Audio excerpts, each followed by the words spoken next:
Welcome to Our Girl Relationships. We talk about the problems people face in their day to day lives. Let's start with the video. I'm 25, female.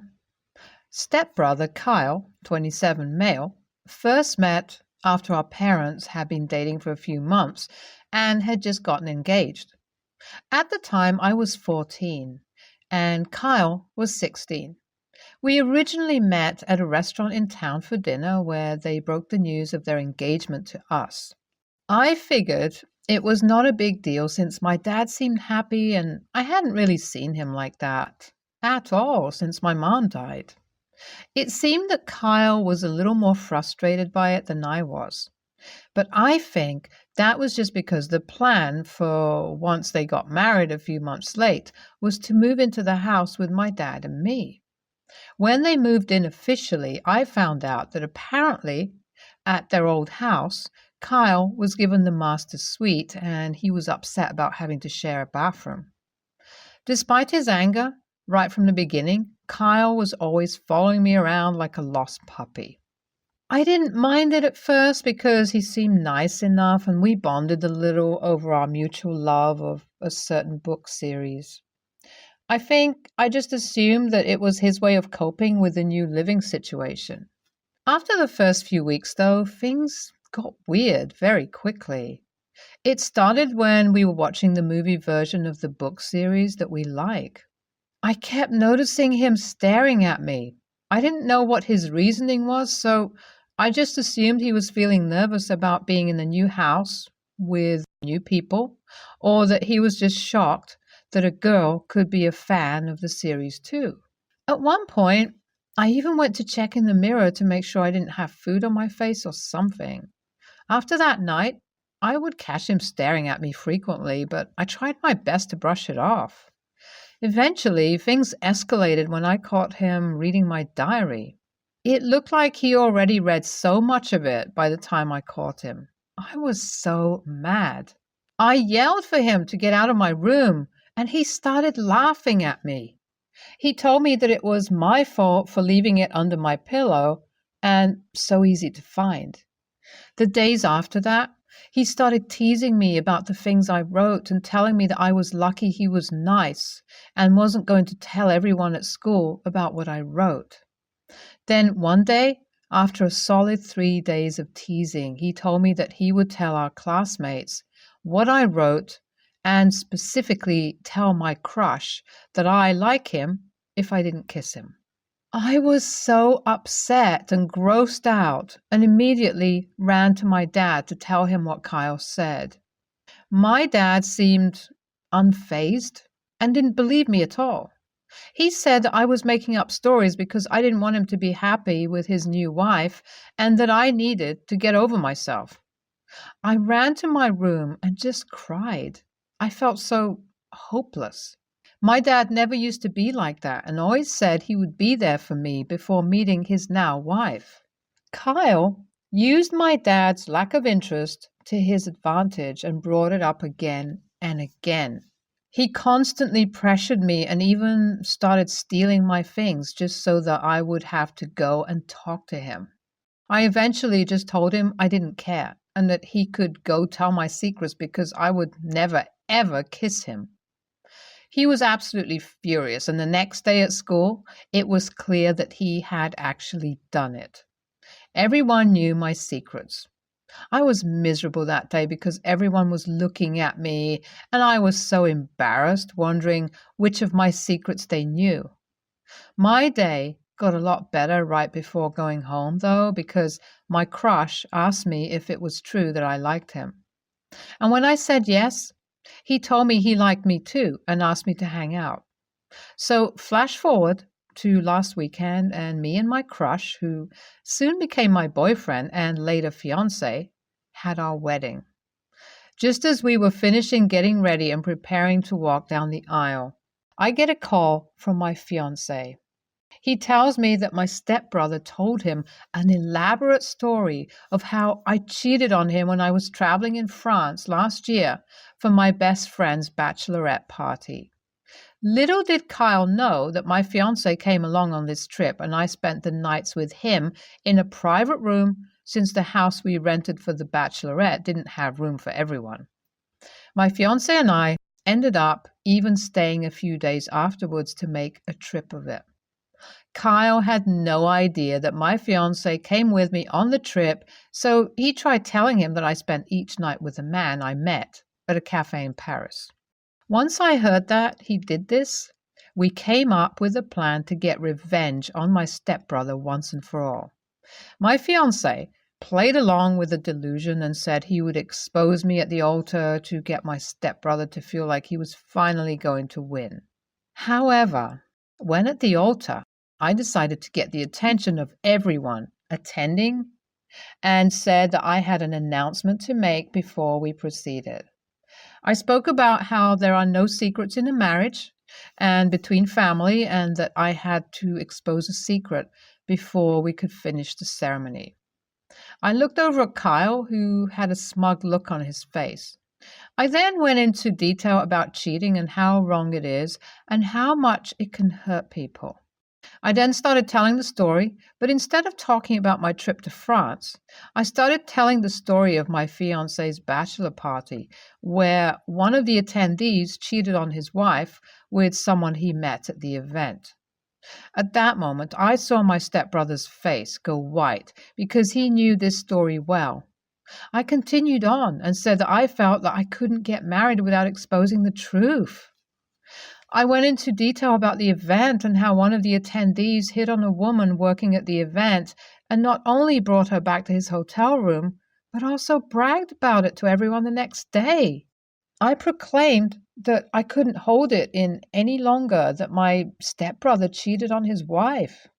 Everyone fell completely silent and looked over at Kyle and at his wife. The look on Kyle's face was absolutely priceless. It was the perfect combination of guilt, anger, frustration, and a little bit of fear. I felt a bit bad dragging his wife into the drama, but in the end, she not only deserved to know that he cheated, but also that she was married to a cruel and manipulative man. He never changed at all from the person he was when he read my diary and exposed me to the whole school. His wife immediately got upset and, with tears in her eyes, stormed out of the ceremony. My stepbrother followed after, giving my fiancé and I the most furious glare I had ever seen. The rest of the ceremony went completely smoothly, and my now husband and I are in Hawaii on our honeymoon. I have to know, am I the AH for exposing the secret in that way? Should I have responded differently to Kyle's lies? I will update again when I get home and find out more about the fallout. So I just returned home from my honeymoon, and boy, we really exposed a lot of drama. So it turns out that the bachelor party was not my stepbrother's first time cheating. His wife had forgiven his first indiscretion on the condition that it never happened again. So this time she decided to leave and file for divorce. She ended up calling me last night to thank me. She told me that she has a feeling the party wasn't only his second time cheating either. She was very glad to find out what happened, even though the way she found out was a bit difficult. She couldn't believe that she had put up with his lies and manipulation for so long. I told her that it wasn't her fault and talked to her a little bit about how my dad and stepmom never held him accountable for anything and let him get away with being this way for years. I offered for my husband and me to help her move her things to her parents' place, and she was very grateful for the assistance. My stepbrother, on the other hand, is a complete mess. His soon-to-be ex-wife told me that he broke down in front of her and begged for forgiveness on his knees while crying his eyes out. She said it felt nice to watch him suffer after everything he has done to her. And I'll be honest, it felt nice to hear about it too. He is now moving in with my uncle because my dad and stepmom want nothing to do with him after what he did. It's been a few months since then, and I have been getting asked for another update, so here it is. Kyle's now ex-wife is dating again and met a really great guy who treats her so well. I am so happy for her and so glad she got away from Kyle. My stepbrother, on the other hand, has had his life completely destroyed. Not only is his wife gone and moved on with another man, but the crazy rampage he went on after everything went down caused him to lose his job. I was told by his ex-wife that he was let go for erratic behavior, missing too much work and harassing one of his female co-workers. At one point, they even had to call the police to escort him out of the building. Even worse for him is that the field he works in is tightly connected, so he might never get another job in the field ever again due to his behavior. While a part of me feels a little bit bad for him for what I did and all the chaos it caused for him, I am honestly feeling really happy at the thought of him living every day wishing he never read my diary in the first place. My husband, male 30, and I, female 28, have a son, male 19 months. He goes to daycare 3 days a week and usually gets picked up by my grandma, 78, female. She is his main caregiver when we are both working. She purchased a car seat with my help so that she could pick him up and to have for emergencies. My mother-in-law, female 63, does not watch my son often. She has stated many times she does not want to have baby things in her car or house. She is our last resort when it comes to babysitting. Yesterday, I needed mother-in-law to watch my son after daycare because my grandma had doctor appointments. I asked mother-in-law 2 weeks in advance so that I didn't interfere with her schedule. Grandma offered up her car seat because mother-in-law does not have one. Mother-in-law was supposed to leave car seat at my house so I could give it back to Grandma. She refuses to learn how to put the car seat in her car. She makes my husband or me take it in and out. So she did not return the car seat to Grandma. This morning I had to leave my car seat at daycare so Grandma could pick up my son. I asked my husband to please talk to mother-in-law about getting a car seat because we are playing musical Cars and it's not fair that she kept Grandma's car seat that Grandma paid for. Husband wants me to send the type of car seat to him so he can buy it for mother-in-law. I refused, saying she can spend her own money and do her own research on the car seat. Obviously, I would make sure it was a safe model before I let her take my son. He says I'm being unreasonable and all I have to do is send the model and he'll take care of it. Am I the a-hole because I won't help her get a car seat?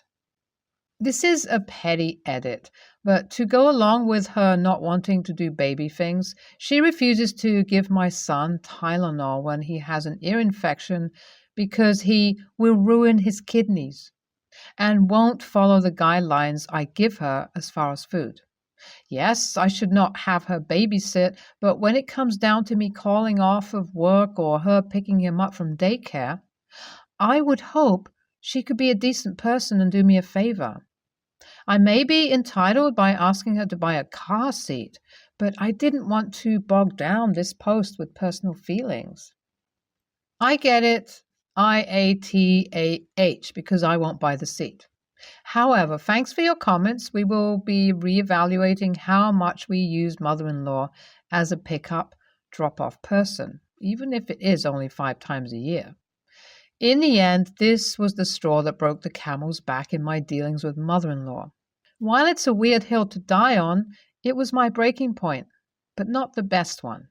Thanks to everyone that thinks I forced my 78-year-old grandma to babysit when it's the happiest she's been in years. I truly hope you guys don't have grandchildren and expect your kids to pay you to spend time with them. My childhood memories with my grandma are some of the best ones that I have. YTA, this is somewhat entitled of you. Mother-in-law was doing you a favor. Family members are not. Nobody is obliged to care for, pay for your child. Only you and your husband made the decision to have a child. Nobody else got a say in it or the costs, responsibilities that come with it. Sure, family members will often do you favors to help you out, even though it's not a requirement. But requiring them to pay for expensive items so they can do you a favor is spoilt behavior. It should be you and your husband providing the necessary equipment to care for your child. She had already given you her time to help you out. Yet, you arrogantly demand mother-in-law should be spending yet more time researching car seats and then forking out significant money to buy one. And this is all because you found it slightly inconvenient having to take your own car seat to daycare, where you were going anyway. She probably just forgot to return the car seat, as none of this is part of her routine, since you rarely let her babysit. So why not address that reasonably, like just sending a text reminder next time, around the time you know she needs to remember to return the car seat? You instead decide you're unnecessarily entitled to more of her time and money to make a point. And yes, I do think you're trying to make a point to her with that demand. All because she caused you minor inconvenience, whilst you were causing her 3 hours of inconvenience. You also lazily dismiss mother-in-law as only spending 3 hours looking after your child, as if that's not a big chunk of her day. You really do think people owe you for the privilege of helping you out, don't you? I also think your negativity towards mother-in-law really shows through. In comments like, she refuses to learn how to put the car seat in the car. And boo-hoo, that causes you yet another minor inconvenience of doing it yourself. You make it sound as if she's doing that maliciously to be difficult, when in reality she's probably just scared of getting it wrong and your son then being at risk. You're acting entitled, overly negative and spoiled. Your grandmother won't be around in good health forever, so be careful which bridges you burn. If someone demanded I fork out significant amounts of money for their convenience whilst doing them the favor, I wouldn't be keen to help them again. If you are using somebody as free childcare and expect them to drive your child around, buying them a car seat to do so seems entirely reasonable. You're making that expense back in a couple of days of not having to pay for childcare anyways. YTA. My son attends half-day kindergarten. I just picked him up and had to deal with some moms. I'm writing this in the car just to calm myself down from dealing with these people. I know this is ridiculous and I never thought I would be writing here, but here goes. My son has 17 kids in his class, so I decided to do something nice. Through my company, I get discounted movie tickets to give away to clients. So I put 17 envelopes in my son's backpack for his teacher to put in each other kid's Halloween treat bag today. There is no problem with this. It's a private school, and all the parents agreed to send treats for every kid in the class. No problem with religion or economic hardship. The problem came when I got there to pick him up. 3 moms were waiting for me. They wanted to know where their ticket was and if I had extra for their other kids. What? I just thought this was better than more candy. But they are upset with me because now they will have to spend money to use their Halloween treat. I think all the kids go to see movies. The voucher is good for 1 kid's movie admission, a small soda, a small popcorn, and a small candy. But it seems that I'm the a-hole for only providing for the 1 kid in my son's class. I think that they are being greedy and cheap. I guess part of the reason they were complaining is that I usually rent out a theater for clients' events and let my kids invite their friends. These 3 particular women have brought their entire families to my client nights. That's not a problem. I do it as a thank you to my current clients and as a networking and recruitment tool for new clients. And before anyone says anything, I am a realtor, not into MLM. Also, one of them wanted a ticket so her au pair could take the kid. So not sure how time or finance come into play here. NTA, this is kindergarten, and these kids just received a ton of candy, which is to say they're easily distracted right now. If the parents truly don't want to take their kid to a movie, put the ticket away and it will be long forgotten. Or gasp, pony up for your own ticket and make a family movie day out of it. A free movie ticket is not the insult they are portraying it to be. NTA, they're just pissed they have to do something with their kids. If you wanted to, you could tell them you'll take them with yours, but I wouldn't even do that. This is also hilarious because people think it's okay to not invite every kid in the class to birthday parties, but if you give candy to some and tickets to others, that would have made them mad too. Matter of fact, tell them to give you the tickets back and you give them a candy bar if they don't like it. The road to hell is paved with good intentions. ESH. I think your gift would have been awesome if the children were old enough to attend movies on their own. But these kids aren't. And now the parents have to either pay money to use your gift or give it away. The voucher really isn't in the spirit of the event, not for kids that young. Again, I think it would be awesome for older kids. The parents suck for demanding more tickets from you. Whether serious or to make a point, it's the wrong way to go about it. They didn't really need to confront you like that. BTW. Sometimes kids get into private schools based on scholarships, generous relatives, or their parents scraping up all disposable income. At the very least, using your gift required their money and time to utilize. Even if the parents are being cheap, which is unkind to assume, it's the kid that loses out on the gift.